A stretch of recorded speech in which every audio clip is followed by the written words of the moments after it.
happy Friday to all of my Scorpios. I am talking to each and every one of you all. Hopefully you all are having a great day today, Scorpios. I know that you are, because that is the intention you set. Let's get right into your reading. Yes, let's get right into your reading. By now you know who I'm talking to. I'm talking to my focused, brave, loyal, faithful, ambitious, passionate, stubborn sometimes. Sometimes you need to be, right? Resourceful Scorpions. Scorpios, I am talking to each one of you.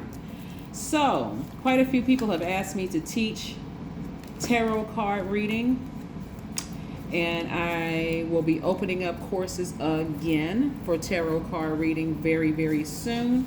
But in case you all did not notice, I'm teaching while I am reading. Yes, here we have the moon card. I have already cleared energy space. Sometimes you'll hear me say a prayer before I do my reading. Sometimes I'll light sage. Sometimes it's both. Sometimes I'll ring a bell. Sometimes I am clapping my hands. Sometimes I'm sweeping energy out of my house. Again, this is about clearing space so that you can be in receiving mode for messages coming through. And it's not only just in tarot. You can do it in every area of your life. Before you take a call, before when you first wake up, set your intentions, those kind of things. But so I'm teaching while I'm reading. But we have the Three of Cups. We also have the Seven of Wands. We also have the Ten of Swords. We have the Three of Swords. And we have the Two of Cups. Yes. Your emotions were tied to your power. Your emotions, the emotions of being in a tricky relationship with somebody. Somebody was in a tricky relationship with somebody where the emotions were just kind of all over the place. You weren't really sure. You weren't really getting the feedback, from them, or you just your energy felt out of balance, right? And so you have moved on from this situation. We have the Ten of Swords here. But something happened very early on for somebody. Like somebody experienced some kind of trauma in their childhood. I can see that just reading this card, picking up on the energy. Because this heartbreak, and it happened from a lot of people in your own family, right? And so part of your healing, this number 3 right here, part of your healing, and by the way, you all know that my new channel information is down below as well, where it's called the Knowledge Channel. That link is below, where I'll be teaching specific, really, really in depth on numbers. This number 3 right here represents you looking back at your past and collecting information from your past, and what are you going to use moving forward in order to heal your own broken heart. Part of it is crying out to your ancestors, asking God for help, asking Most High God or universe or deity or source, whatever you refer to God as, or your source of healing. That's what you're going to use to help move forward, right? So that you're not over nurturing energies that are tricky. I see a lot of you all being in a posture of gratitude for just making it out of your seriously, making it out of your family, some of the situations that happen in your family. And I see a lot of you all really leaning into yourselves, tapping into your divine masculine energy. The Two of Cups is really about duality first and foremost, your divine masculine to your divine feminine. So this is where you're going to be giving yourselves the nurturing that you were looking for from other people.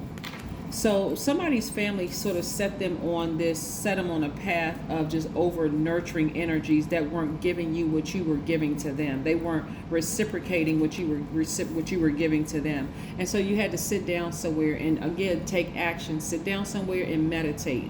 So all this pouring out that you were doing to other people, you had to be in receiving mode from God. And God said, "No, hold on. Now what? You've been praying and crying and doing all of this, and this intense death rebirth has been happening over and over and over again." It hit you like lightning, the number 7, right? Lightning instincts. Your intuition was on fire. And you had to be reminded of how focused you've been, how ambitious you are, how loyal you've been, how passionate, how people consider you as a true friend, right? That you have true friends around you, that you're a very resourceful person, that you've been very brave in situations, right? Going after things that you desire. That's what happened for somebody. Only take what resonates with you. And please, please, please pull your full birth chart so that you can see what your moon, rising, Venus, and all the other placements are. And then go watch those videos. Yes, Some videos are more popular than other ones. Sometimes you may read, like I've heard people say, yeah, I'm this sign, but this video resonated more for me. Oh, okay, that's my moon sign. Remember, the moon aligns with our feelings, subconscious habits, our moods, and our emotions. And we're moving towards a new moon, right? Yes. So remember, your planet is the planet. You have Mars and Pluto is your ruling planet.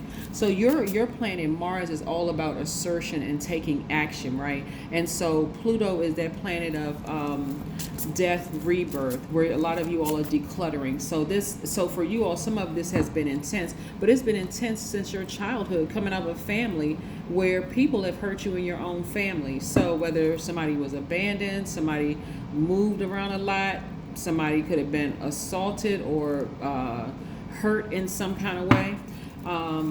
And so I see a lot of things changing for you all, just in your whole mindset moving forward.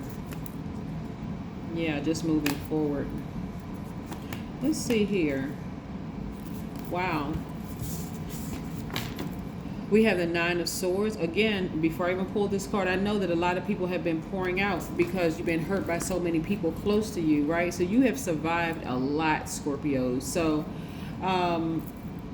this pouring out for you, it's going to become less and less and less. Not that your heart is going to become hardened or that you're going to become bitter at all. As a matter of fact, some of you all are actually going to become better at moving on sooner from situations, emotions, people, places, and things, right?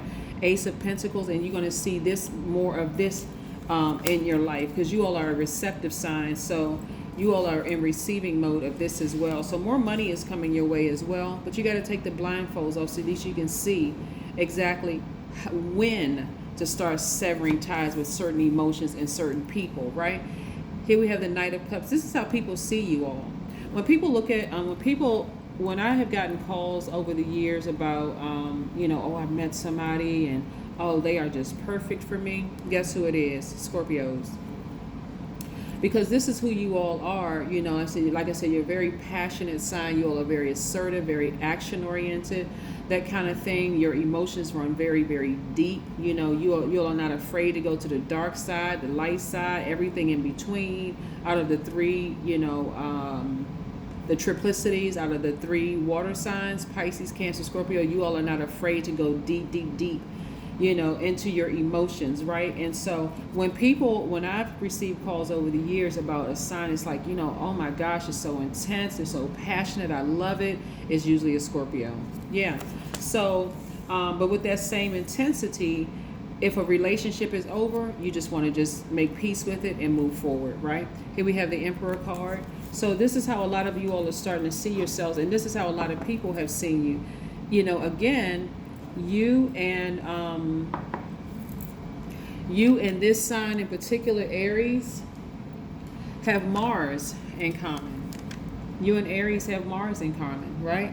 Both of you all are very assertive. Both of you all are very action-oriented. Somebody may have been in a relationship with an Aries and it was a tricky one, but again, it's fallen by the wayside, or maybe somebody had Aries in their chart. It may not be their sun sign, but somebody was in a relationship with somebody that caused them to be very, very almost depressed or sad, or just like, low vibrating energy, or maybe possessive, or even jealous, or secretive, or domineering. But again, in embracing all sides of yourselves, you're going to start listening to what your intuition is telling you about certain energies and just moving on sooner. That's how you make room for the new energies coming in your life, right? That's how you make energies. There's a lot of power, there's a lot of intellect in your cards, there's a lot of emotions, there's a lot of creativity that I'm looking at here in your cards. So let's pull another card, and then we're going to pull some oracle cards. Yeah, this is nice. This is nice for you because, like I said, you're the beginning of a new chapter heading towards this new moon. Venus is only retrograde for a few more hours as of this reading, right? So if you happen to watch this video tomorrow and say, well, Venus is not retrograde, I know that. It won't be retrograde tomorrow, but it's retrograde for a few more hours today. Yeah, so the only planet that will be retrograde is Mercury, right? So that's the communication planet. So again, as far as relationships are concerned, a lot of you all are ready to move on, after all the crying. And I'm talking about family relationships, some friendships, some romantic relationships. Seven of Swords, right? Yeah. Somebody was, like I said, somebody was keeping a lot of secrets, but and it's just hitting you like a lightning bolt. Like, it's just like your intuition is just like really just hitting you like a lightning bolt, right? And so you're leaving that behind. You're just leaving that energy behind and just moving on. You're like, yeah, that's just not my thing. The person they got too much, secrets with them, and I've come out of a family filled with secrets, and I'm just kind of tired of that. Like, I just kind of want to, I just want to move on from that energy. So you're taking your power back. Chanting, right? This number 8, right? Again, on my knowledge channel, you'll see a lot of information more in depth when it comes to numbers. So here, I'm just sharing, like little, like dropping little nuggets about numbers and different things. But the top of this 8 represents your vision. Like, what do you visualize for your life? Do you want to be happy? Do you want to be in a romantic relationship? Do you want to get married? Whatever your vision is. You want to start a business, whatever. The bottom part of this window of the number 8 represents your goods, your products, your services. Like, what do you have to offer to the world? What do you visualize in getting to creating the life that you want? That's what you're going to be focused on, all right? Yeah, so let's pull some more oracle cards and see what is. All right, let's get this Moonology deck here and see what else is going on with these cards, Scorpio. Love it, love it, love it. Work through your fears, Scorpios. Work through your fears. Work through all of your fears. Whatever it is you're nervous about, work through them. Work through them. Like I said, some of you all may have Pisces or Aries in your chart, but you want to work through your fears. The thing about being a Scorpio is that your death rebirth, which everybody goes through death rebirth, but yours are intense, like extremely intense. It does feel like some of you all have been bitten by a scorpion, excuse me. Yeah. On every step of my journey, I proceed without preconceptions. Just in case somebody wants to take a screenshot of that. And then the other side of it is the mystery of life is your mystery to solve. Just in case you want to take a screenshot of that. And that is what we have for you. I love, love, love this spread for you. But again, this card stands out a little bit. This is from the Modern Witch Tarot deck. These other cards that you see here, let me see and get the cards, because people always ask, what cards are you using? These are the Light Seers Tarot deck. This last card that I pulled here is from the Modern Witch Tarot deck by Lisa Sturrell. And like I said, this card right here for a lot of you all is like how you're taking your power back. You're like, okay, I just don't want to be in a situation where the person is, we're hot and heavy and we're passionate about our work. We're they're on fire when it comes to the things that they're passionate about, including you, Scorpios. But then it's this level of secrecy, like this, what are you hiding? Like, what? You got me all like you got my attention, but then all of a sudden you holding on to these secrets and lies and manipulative and gaslighting and all of this other stuff. Like, nah, I think I'll move on. I've dealt with that already in my own family. So, nah, definitely not dealing with that in my adult life. That's what I have for you, Scorpios. Continue this rebirth. You're in a new chapter right now. Now you have an opportunity to work through your fears and create the life that you want. So you all are too empathic, too intuitive to not pick up on signs in people, and so you're not going to let the lower part of yourself, that sacral chakra, rule everything else, like throw everything out of alignment. But again, we see something from early on in your childhood, looking at these cards, that kind of set you on this path of not severing ties with these kind of energies. Yeah, not severing ties with these types of energies. So, okay, that is what I have for you. I will see you in a couple of days. Don't forget to create a great day for yourselves. But I know you will, because that's the intention you said, right? Bye.